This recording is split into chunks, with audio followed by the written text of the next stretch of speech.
So my name is Lori Haight, and I want to welcome our students and alumni and friends of SILS here tonight, where SILS and SILSAA, the SILS Alum Association, are sponsoring this panel on how to interview remotely. And so my name is Lori Haight. I am the Career Services Director at the School of Information and Library Science at UNC Chapel Hill. And I want to welcome our panelists. Thank you for giving your time and advice tonight as we go around. And so what I would like to do is I would like to let them introduce themselves, and then I will start asking a variety of questions. But I do want to let our audience know that we do welcome questions from you as well. So if you would like to send me a personal chat and I can ask it for you, or you can always unmute yourself and ask as we go through our event tonight.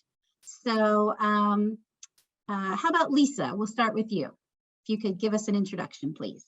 Sure. Hi, my name is Lisa Reeve. I'm a SILS alum. I'm also currently the Director of Human Resources at the libraries at UNC. I've been here at UNC about 3 years. Before that, I was at NC State in a job very similar to the one that Tarita currently has. I have interviewed hundreds and hundreds of people for librarian positions, and that's not an exaggeration. And interestingly, at NC State, we were doing virtual interviews like 10 years ago for financial reasons.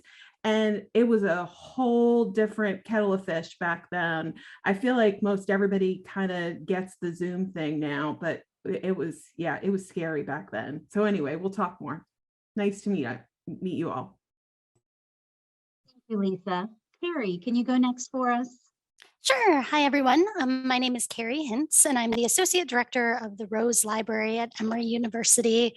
And I've been in management for about the last 12 years of my career or so. So I have been on tons of search committees. I've hosted lots of search committees over the course of the pandemic. I have chaired a couple of different searches, including one that's ongoing now, and been a candidate myself. So I can kind of talk to this from both sides of that aisle. And I am actually not a SILS alum. I'm an interloper, but I'm really glad to be here with you all this evening.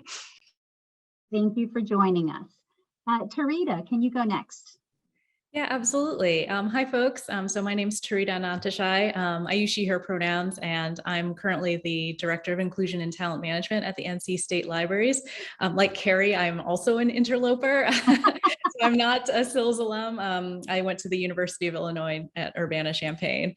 And so in my role, I oversee a lot of our hiring and recruitment practices now. I've been in it for now 2 months, almost to the day, and some change. And prior to that, I was at Syracuse University Libraries, where I did a number of things, including reference, instruction, outreach, and then overseeing it all as a department head and what have you. So thanks to all of you for being here tonight. Thank you. And Meredith. I was going to say, I didn't know Carrie was a SILS grad until she said, oh, I'm not, because she's down the street from me. Meredith Evans, I am past president of Society of American Archivists, as well as director of the Carter Presidential Library, and have worked at numerous positions in academic libraries. Thank you very much. So we'll go ahead and get started with some of the questions that I wanted to ask. But again, I welcome our participants that we want to make sure we answer any questions that you have as well. So I'd love to have as many people chime in on each question, but I'm not going to necessarily make everybody have to answer to each one. So we'll just play it by ear. But the first thing that I was interested in getting your opinions on are what is different about interviewing virtually versus interviewing in person?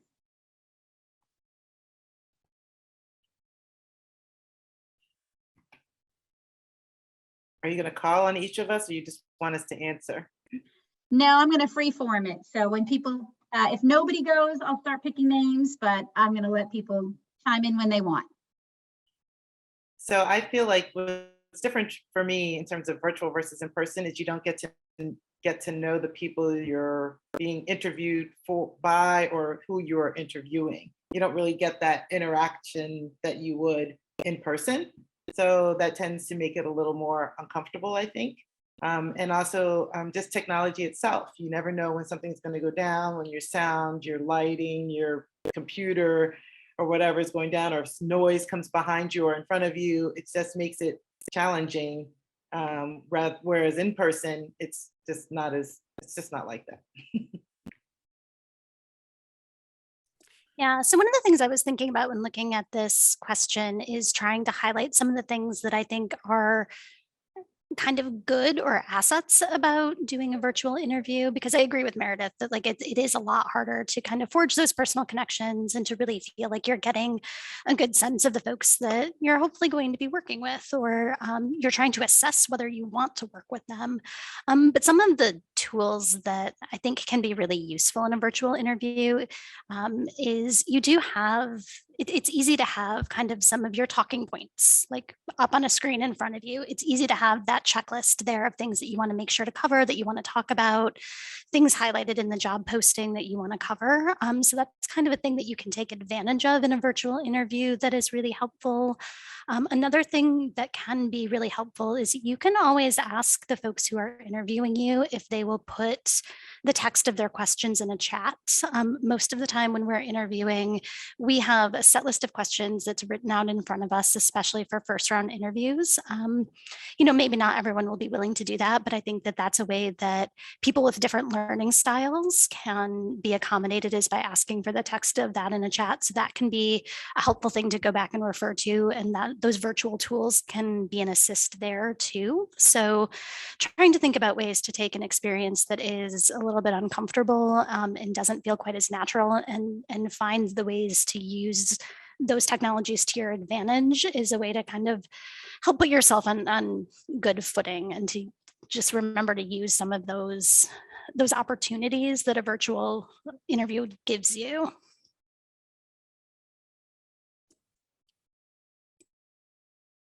You unmuted already earlier, Lisa, so you go ahead. Okay. A lot of what Carrie said was what I was thinking as well, as far as preparation. But also one of the things that not to take it negative, but one of the things you lose is a little bit of body language. And so if you were in the room with people, it would be much more obvious, like when people like sort of lean back and are ready for you to be done talking, or if it's your turn to ask questions, you can look to people, whereas on Zoom, you don't know who you're looking at. And so you have to be a little bit more cognizant of those body language cues as far as when you should stop talking.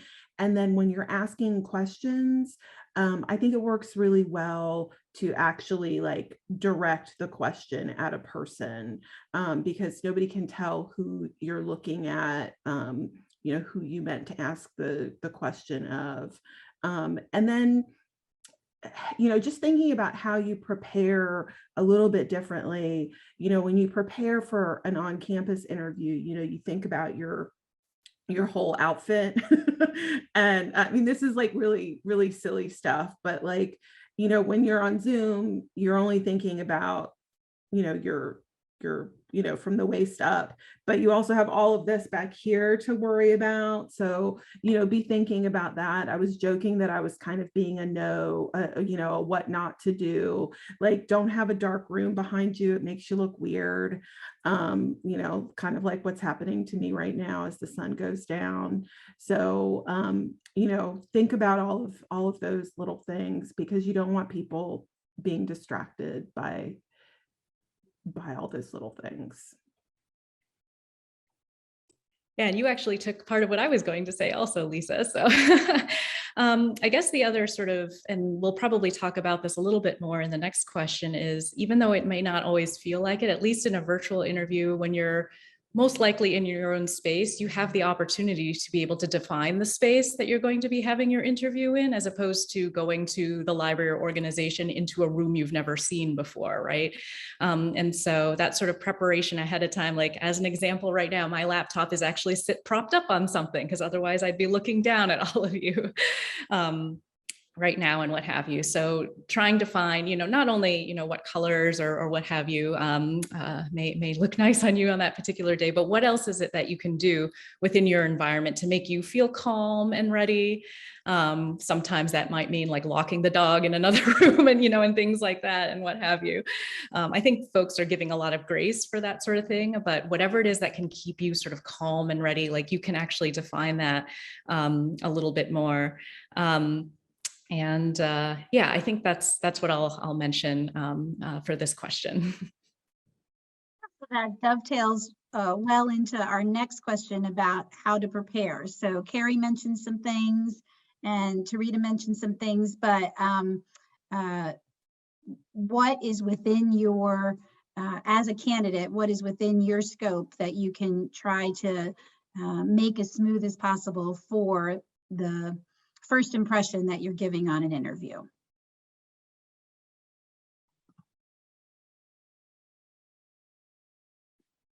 I think you can see, I think you can start a conversation. Sometimes you get to an interview early and you can at least start to introduce yourself at that point.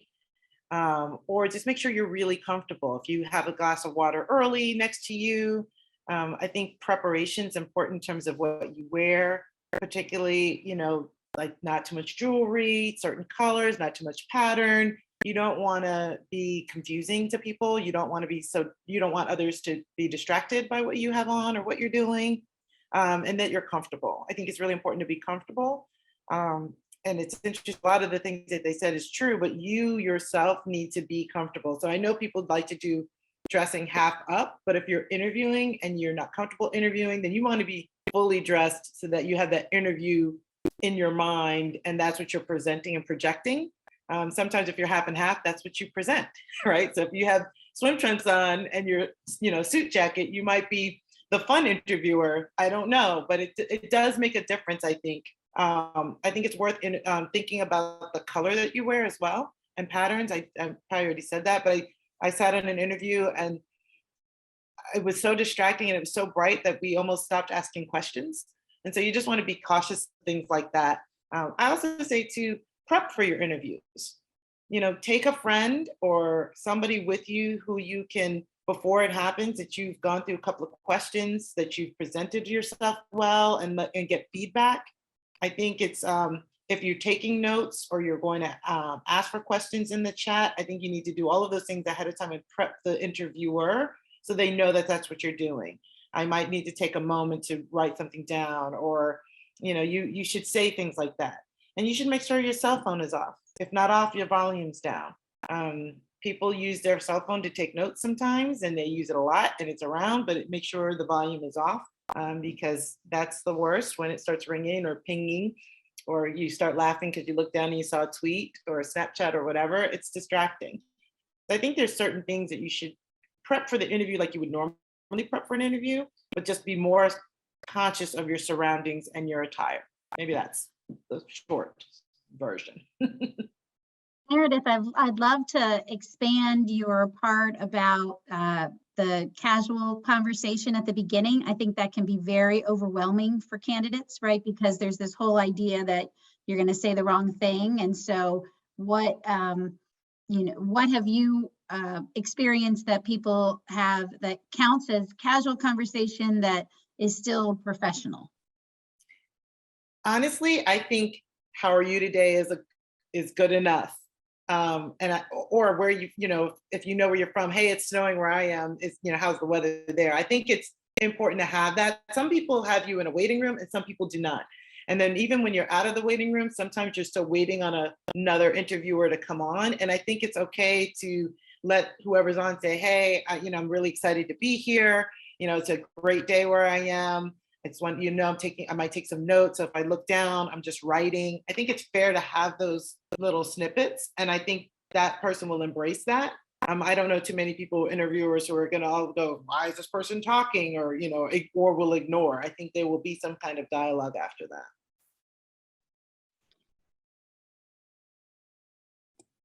I think Carrie touched on this in her answer to the last question, but I just want to reiterate, take advantage of the fact that you can have all of your notes spread out in front of you on the desk or wherever you're set up where you feel most comfortable, but take advantage of that. You know, you couldn't do that in a regular interview space, but you can do that here. Also, just to amplify Meredith's point about preparation and practice, it's a good idea. I mean, like, granted, we all have lots of Zoom practice now, so we don't have to do that quite as much, but you know, maybe do a practice where you really practice looking at your camera so you can tell the difference between like when I'm talking to the camera as like when I'm looking down and kind of looking at the screen and looking at where the person may be on my screen. Like, it's a very different thing. And usually in a Zoom meeting, it doesn't really matter, but I feel like in an interview, like it actually can make a difference for you. Yeah, I would agree. I mean, kind of treat this like your regular Zoom meeting, just amplified, right? So we're used to being aware of what our backgrounds are and kind of what kind of space we're occupying. It's been 2 years, like we've done this before, but think about it and think about, for example, like how is the light, and practice that at the time of day that you're going to be on your interview. You know, you might have a space in your house that looks great at 11 a.m., but doesn't look so great at 5:18, you know? So take into consideration not just the specificity of the times and that you're going to be working with interviewers too. And I would agree, prepare and also prepare for when something doesn't work. You know, it doesn't matter how seasoned we are when we're dealing with technology, something is probably going to be glitchy, something is going to go wrong. And a lot of times how you handle something going wrong, and if you can kind of handle that with humor and grace, that tells people a lot about how you might be able to handle other kinds of challenges or unexpected things that happen in your work environment. So that's a hint to folks who are interviewing you too. So, you know, if something goes wrong, like, just be prepared to roll with it rather than necessarily like letting that bog you down. I think it's good. Yeah, and actually piggybacking off of what Carrie just mentioned, a friend of mine did this and I was like, oh, I should have thought about that. Is right when she started the interview, the virtual one, she said to her interviewers, I just want to make sure to provide you my phone number just in case something happens and we get cut off, that this will be the best way to reach me. Because there are cases where, you know, connectivity might die for you or for all of them or what have you. So I think that was just sort of a nice way of saying, like, here's another quick way we can all be in touch if for some reason everything shuts down. Somewhat related to, I think what Meredith was saying earlier, is in addition to silencing your phone is like clearing out your digital space too as well. So closing out all of your browsers and what have you, because you know, even just before this panel, I was getting a bunch of Facebook notifications and G-chats and what have you. And I was like, oh, you know, I probably should shut all of that right down. Because even if you do have headphones and you're the only one that can hear it, that's going to distract you also, right? So just making sure you sort of turn off whatever sort of notification that you have, because you're likely doing it from your own computer. I think the other thing is recognizing that virtual interviews can take a different amount of time, if that makes sense. So I think we kind of underestimate just how the microseconds it takes for someone to wait for someone to log in and get settled, to transfer hosting rights or what have you, to mute and unmute, and how that can kind of, you know, eat away at the precious 30 minutes or however long that you have. And you shouldn't have to worry, like you shouldn't have to worry about being the timekeeper per se. Hopefully your interviewer is doing that, but just bear that in mind, especially as you're, you know, maybe practicing some practice questions or what have you, that, you know, it might just take a little bit longer than typical to address a particular question. So that's one other thing that I'll mention. I love that, because I thought about that too, because also times your interview is a very precise time. In person, sometimes you can extend it. It's okay to go over sometimes. Virtually, normally it's not. It's usually you get the 30 minutes or the hour and that's it. So you have to keep your answers pretty crisp. And I noticed nobody mentioned the background. I would be very careful with a background during an interview. Just because if you have multiple people on that, or if it skews in any way, or you get faded out, it just makes it like Twilight Zone-ish, or did I just date myself with saying Twilight Zone? But it doesn't make it, it makes a difference when it's just sort of, and I know people don't like their houses, but blur your background or something like that is better than having, Star Wars behind you, which happened to me when I interviewed somebody once, but. Those are all great points. I think a common theme is to kind of feel comfortable about owning the space, the virtual space, the background, the way the screen is, how you're presenting, lighting, and things like that, that don't feel like it's just like, well, it is what it is, that you can own some of that space. So Lisa had mentioned a little while ago about the difference of people who lean forward to show maybe they're more engaged, or to lean back. And so I wanted to ask this group if they had some best practices to how to seem engaged in a 2D experience.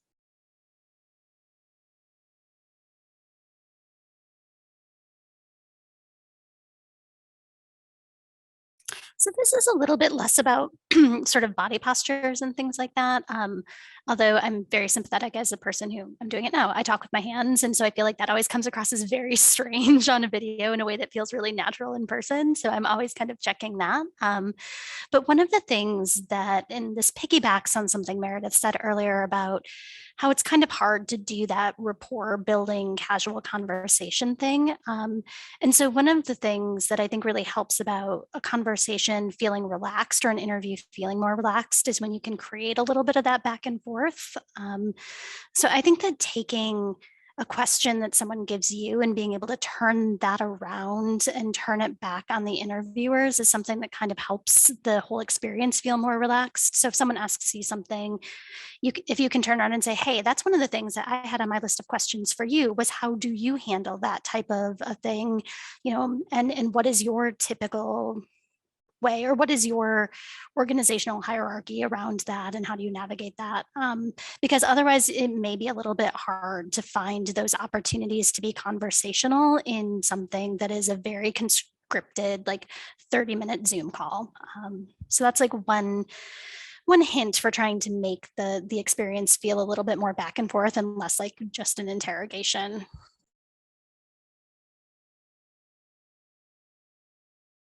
Yeah, and actually, if I can add to that, I think another way that you can be a little bit more engaged, it's small, but I think it's another way that you can potentially have a connection with folks is, I mean, there's things like the eye contact that we were talking about earlier, trying to look as much in the camera as you can. I often look away, so I have to always check myself as well. But something that I try to make a point of doing is, if somebody were to ask me a question, for instance, echoing back to them like, oh, thanks so much for that, Carrie. Or, so inserting like the personal names in there, I think can kind of help with that a little bit. Or, Lisa, did I answer your question there or something? Or even if, somebody happens to say something like in a question you ask them or something, if you're reflecting it back to them in some way, like that, the answer that I have to this sounds a little bit similar to a project that Meredith had mentioned earlier. I think that demonstrates to them in a small way that you're making that kind of personal connection, and shows that you're actually listening to them also in who they are in the process. So I think that's one other small strategy that I would recommend.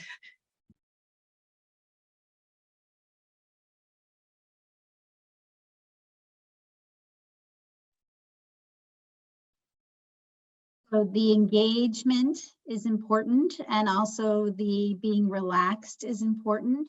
And now I'd like to flip to, what are some red flags you've seen from candidates in virtual interviewing that I used to always tell the story when it was in-person interviewing of a woman who interviewed that she had, I think, 26, 28 bangles on.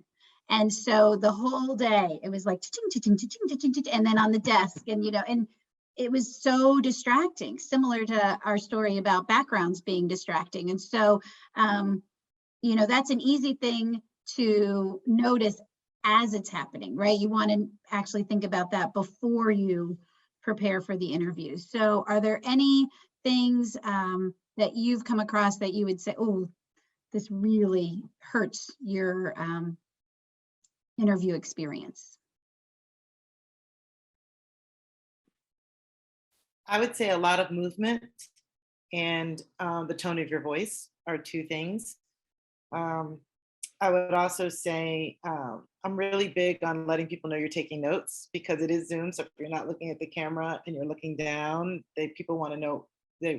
It might seem disrespectful, even though they know, but if they know you're taking notes, they will be less concerned about it. Being antsy in person is different. On Zoom, when you're antsy and you're like this the whole time and you're shaking and moving, it throws people off a little. So just things like simple things. But the good advantage of being Zoom is you can actually have a ball in your hand or something in your hand if you're fidgety, that we would never know, right? Because we're only looking at this top part for the most part. So I think there's things you can do to, that will help you through that. But it's just remembering to do them. Yeah.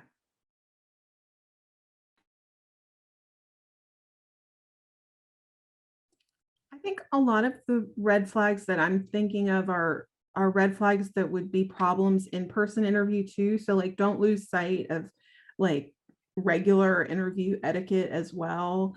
Like one interview that we had that just went totally off the rails was the person like clearly either hadn't practiced their presentation or hadn't listened to the directions, and they just went way over time. And that would be bad enough in person, but online, like it was just like there were people backed up, there were people leaving, it was just a big old mess. So as in a regular in-person interview, be thinking about following the directions and simple things like that.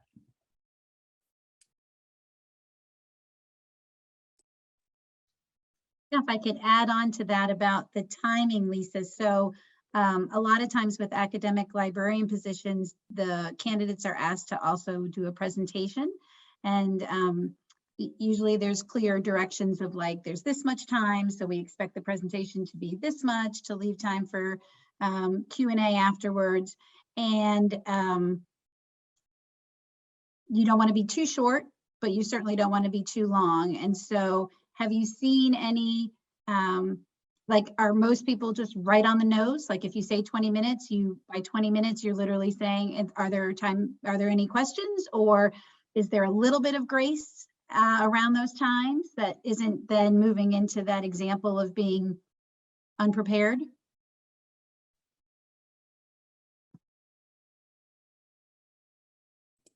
We just did a series of interviews in the last couple of weeks, and I have to say, like, I was so impressed with the candidates.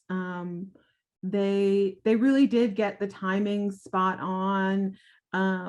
They answered the questions beautifully. Like it was amazing how all three of them were able to do it so gracefully. And I do think in large part it's because we've been doing this online thing for 2 years now, so we've gotten used to it. But I think on the flip side of that, there is grace for that. There is grace for it is different, and you can't see, like in a normal room giving a presentation, you'd be able to see if 4 people had their hands up or 1 person or 10 people. You really couldn't tell what was going on. So I think there is some flexibility there. And grace.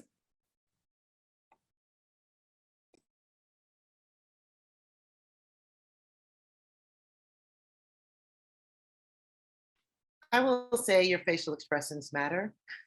And I think you need to look like you want to be there. And if you know you have loud body language like me, and somebody says something that's disturbing, you have to figure out how to cover that up, or figure out like you're going to be writing your notes or be in deep thought, or you have to shift because you're being watched by a variety of people. It's different when it's 1 or 2 people versus 20. I've been on an interview before with 30 people on Zoom, and you don't really know who's looking and who's not and what you're looking at, but they're all looking at you. And so it's just conscious, be aware of that all the time. And I love what Tarita is saying about responsiveness to people. That's one of my favorite things. Did I answer your question? I love that's what I always, did I get to the point you were looking for? It's very useful. Great, thank you very much for all of that input that you have been giving us. I'd like to pause for a minute and see if any of our audience members have a question that we haven't covered yet that they'd like to ask. And again, I'm happy to be the narrator, but you're also welcome to unmute yourself and speak to the group. Oh, I already have one. Wonderful. Do people normally wear headphones during a Zoom interview?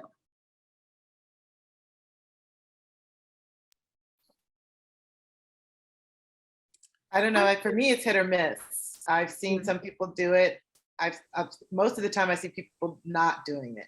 And but if it's a sound issue, I've seen people ask. Like people have asked us, "Is this okay?" Because like and we usually say yes. Yeah, I was going to say almost the same thing. I've seen a mixture, and I don't think it really impacts things one way or the other. If it makes your sound easier, by all means, wear the headphones. Yeah, I would absolutely agree with that. I've seen it running the gamut, and full disclosure, I had headphones that I was planning on wearing tonight, and I think they just exploded on me like about 15 minutes before this call, just because it's easier for me, and hopefully it won't happen in the time that we're here, but every now and then there are really large cars that go by. And so because I recognize the space I'm in, I'm like, what can I do to kind of tune some of that out too? So whatever is going to be comfortable for you, but just also recognizing if construction is unexpectedly going to be happening on your street, what you can do to hopefully mitigate that. But I think, as I think folks had mentioned earlier, we're used to this. So I think there's a lot of grace for that. It's just more, is that going to make you even more nervous and what have you in that situation? Yeah, I think that's a really good point. Do the thing that makes you most comfortable. Like I literally have a MARTA train going by my house right now. So I usually do use a headset because I know that my environment in my house can be loud or distracting to have background noise for other folks. But I think as long as you are comfortable and you are confident that that's the important part. I do think it's usually a good idea if you don't usually use a headset, have one next to you just in case there's some kind of like goofy thing with your sound, or you're on a new Zoom connection and it's not reading your internal mic or whatever it may be. Like I like to be like a good little Girl Scout, kind of like over prepared for everything. So I usually have, even if I'm not using a headset, something next to me so that if you need to switch up, you're not scrambling in the middle of an interview. You're just kind of like good and ready to go. Yeah, that's a great point. I use a headset every day except Wednesdays. So if you see me on a non-Wednesday day, I have a headset because of the setup that I have. And so I agree with you that I think you have to be, do what's most comfortable to you. Sometimes with my headset, I also talk with my hands, and so I'll hit the microphone. So then that's not helpful to people, but I'm getting better at that on Zoom calls. So I want to glance around and make sure I'm not missing anybody who's raising their hand. If there's another question.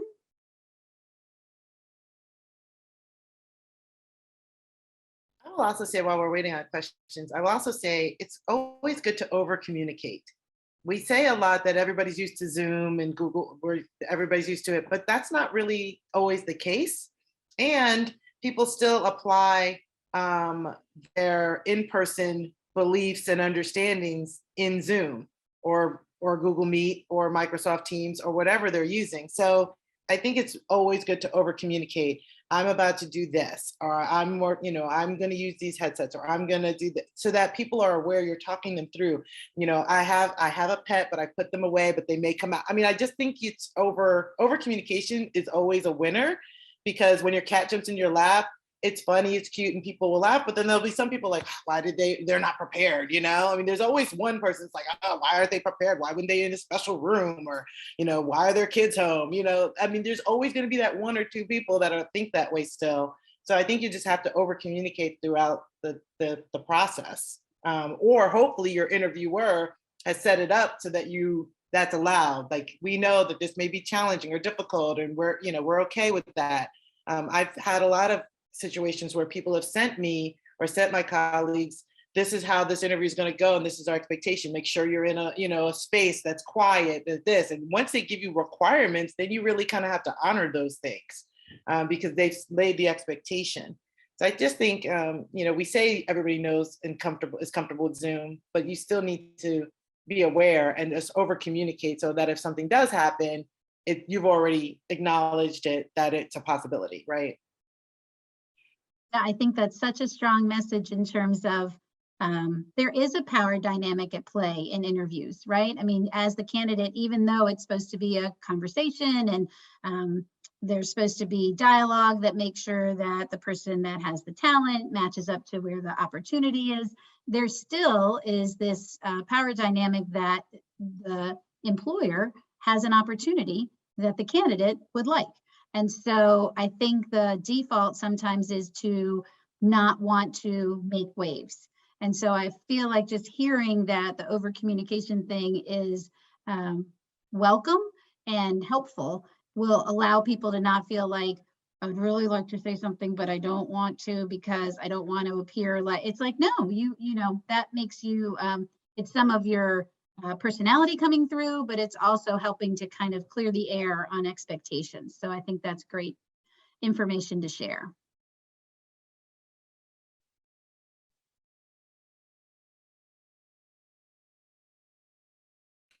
Meredith, it's funny when you mentioned that, because a note that I'd had for myself is, and I think this came up earlier, like when taking notes and what have you, I prefer to take my notes on my computer. And so when I was interviewing, I actually said, like, during that portion, like, I'm going to take some notes here. So if you see me typing, I promise I'm not emailing someone right now.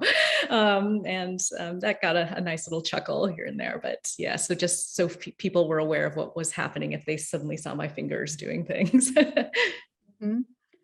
I'm part of a volunteer committee, and the one participant, her laptop situation is such that this is how she types through the meeting.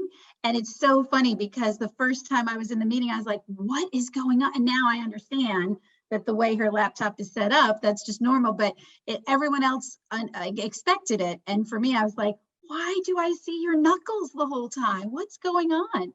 But I didn't say anything because I didn't want to, call her out, but it would have been nice if she said, this is the way my laptop is set up. So if I'm the person taking notes, you're going to see my knuckles. So I think that was good. Well, I want to make sure that I take the time to thank our panelists.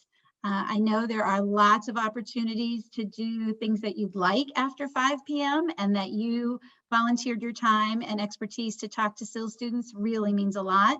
So thank you very much.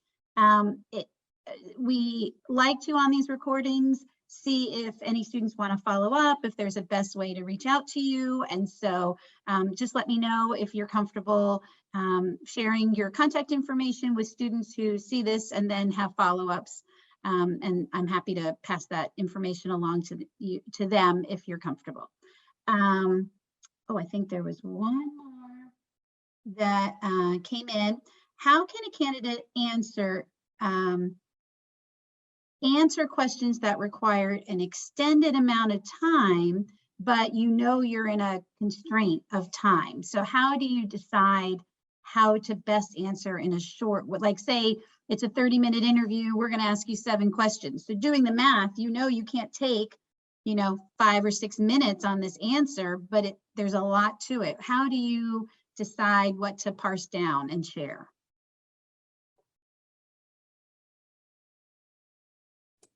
I'm going to go with Meredith's, mantra of over communicate. And I would say, that's a really big question. I'm going to need a few minutes to answer that and then answer it, and that's sort of on the interviewer. Like, I spend a lot of time with committees on their questions, and that is something that I'm constantly doing, is cutting down the list, cutting down the questions. So don't feel bad if you get one of those, monster 4-parter questions. Like, that's on them.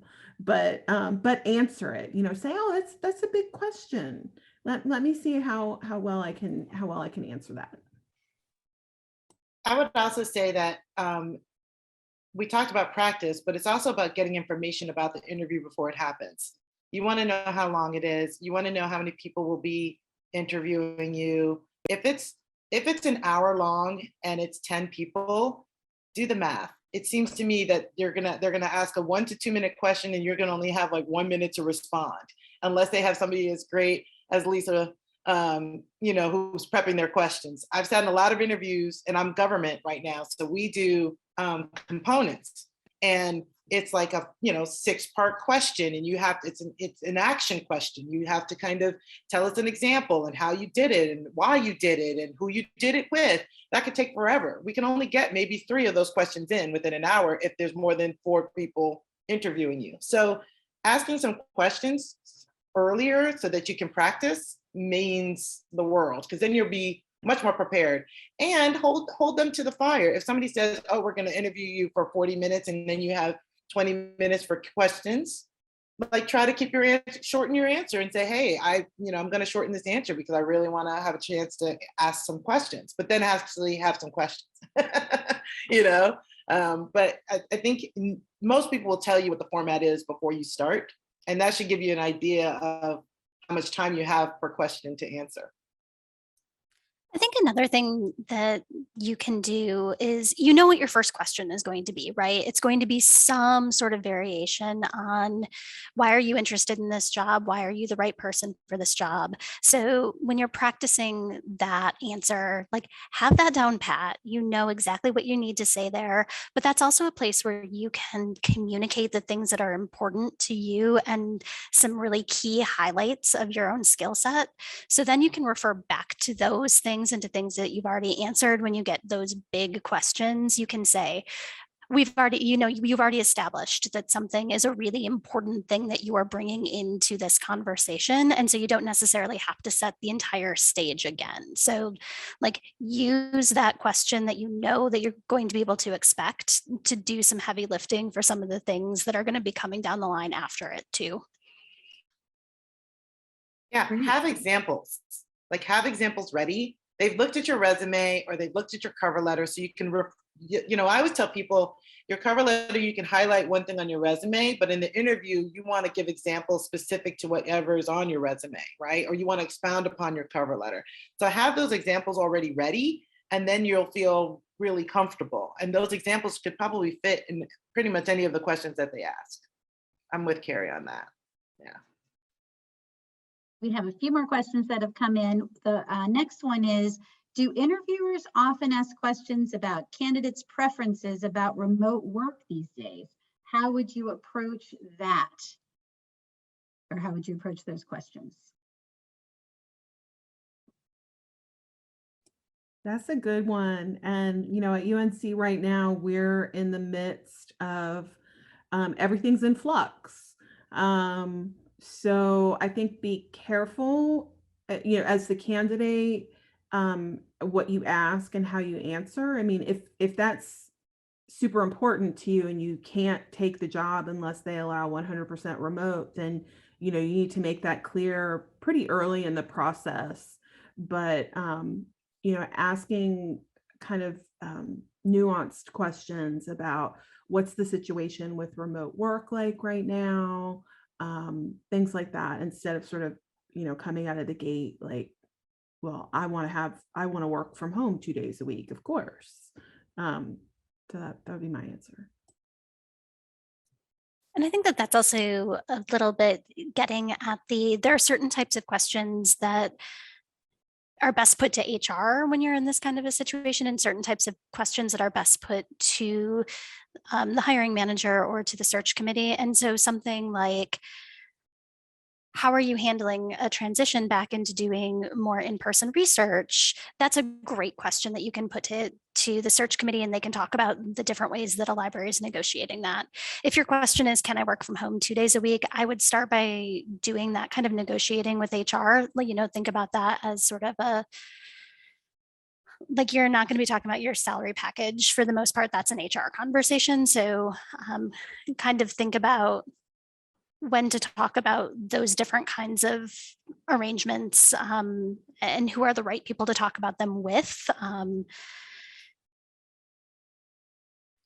A lot of things are in the job description, and if they're not, I think you ask about them first. I find that usually people do phone interviews before they do a virtual interview. If the virtual is your very first interview, my hope is that you had some kind of email correspondence to explore more about the job.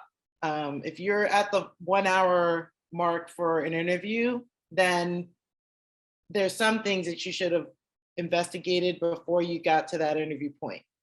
Because the rest of it, like Carrie's saying, it will be negotiation once you get an offer.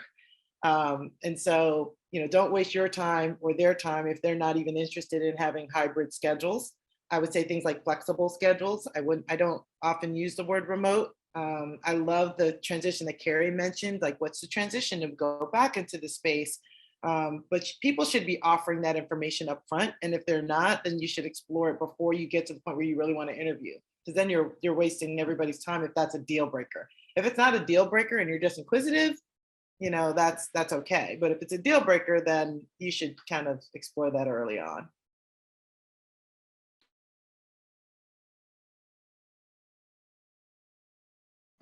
Thought we had one more question, but we had a student who had to run to class and wanted to make sure that I thank the panelists for that she had to leave. So I think that wraps up our talk today. Again, thank you very much, panelists and participants, for joining us. And I'm going to stop the recording, and we will get this uploaded onto the SILS Connections section of our SILS website as soon as possible. Thank you very much.